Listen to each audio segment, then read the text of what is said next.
কোরআন কখনো পুরাতন হয় না। পুরান হয় নাকি? যার বয়স 50 বছর ধরে নামাজি মানুষ, প্রতি নামাজের প্রত্যেক রাকাতে কোন সূরা পড়া লাগে?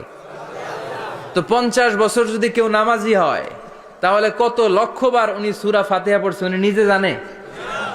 তারপরেও কোনোদিন কি মনে হয়েছে সূরা ফাতিহাটা একটু পুরান পুরান লাগে? আজকে কুল হল্লা দিয়ে শুরু করুন, কথা বলেন। পুরান লাগছে কোনোদিন? এত পড়ছি এটা, আজকে আর এটা না, আজকে আর একটা, এরকম মনে হয়? বলা চাপলা গরাইবহু, পুরান লাগে না। প্রতিদিন নতুন, প্রতিনিয়তই নতুন, অলওয়েজ নিউ, সব সময় নতুন।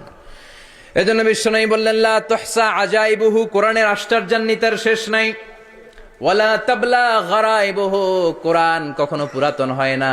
ফিহি মাসাবিহুল হুদা, কোরআনের মধ্যে আছে হেদায়েতের মশাল। ওয়া মানারুল হিকমা, কোরআন হলো বিজ্ঞানের সুউচ্চ মিনার। সুবহানাল্লাহ।